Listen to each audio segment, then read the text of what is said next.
Hi, my name is Jim Andrus, and I am a fishing guide on the Rogue River.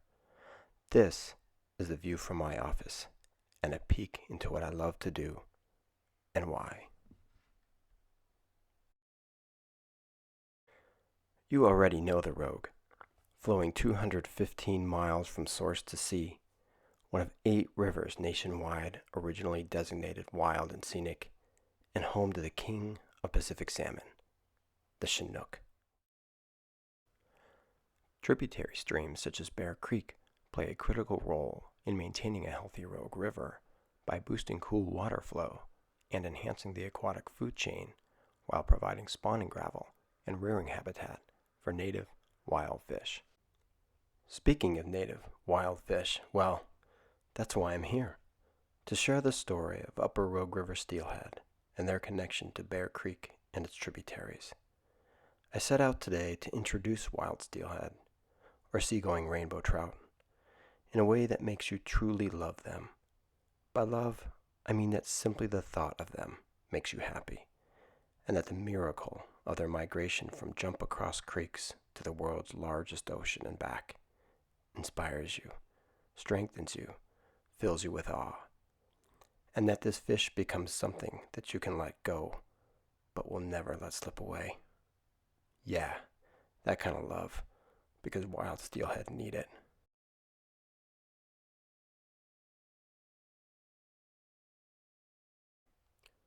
Our journey will take us to neighborhoods from Ashland to Central Point and to the creeks that these fish depend.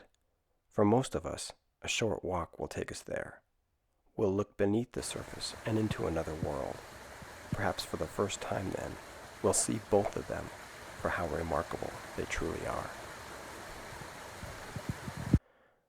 Under the cover of high water in winter and spring, wild steelhead slip upstream and into the watershed to spawn. Females dig a gravel nest or redd with their tail and ultimately deposit between 1,500 to 2,000 eggs. It's tiring, strenuous work. They'll often break bones in the process. Males fertilize the eggs, and once complete, both abandon the nest, leaving their offspring to emerge weeks later and face the wild alone. It won't be easy.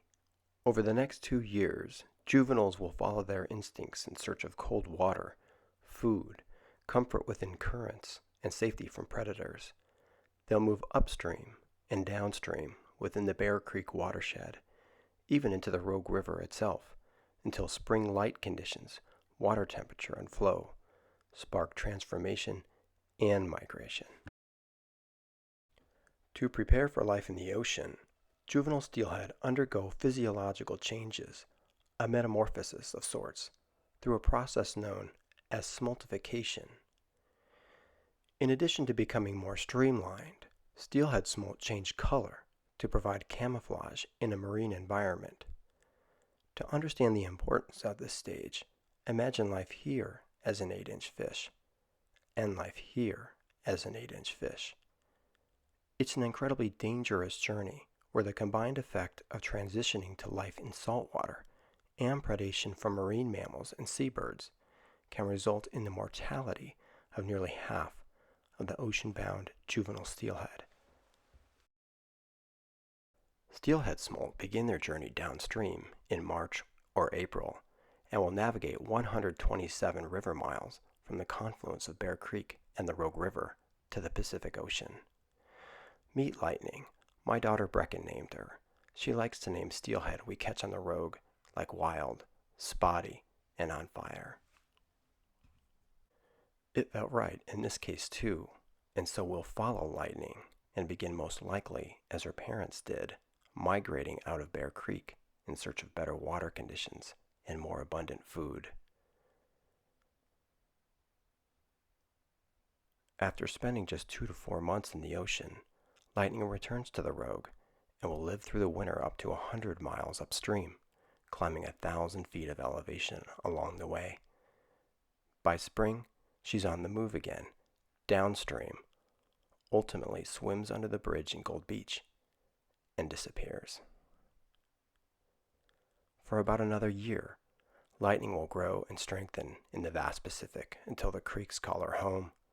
Now, 4 years old, an adult steelhead, she returns again to the Rogue and finally Bear Creek to spawn, a journey which can take up to 9 months to complete.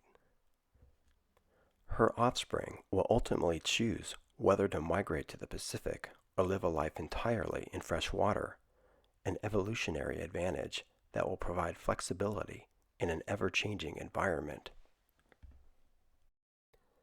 Soon, this pair of wild steelhead will vanish. Perhaps they will survive to spawn again. The odds aren't in their favor, but then, they never have been. They'll slip downstream in their home creeks, cutting behind backyards, through parks, and under bridges, with one difference: your voice shaping their future, because Wild steelhead have a 15 million year history in our landscape. Locally adapted to their home rivers, steelhead are an expression of rock, water, erosion, forest, and weather.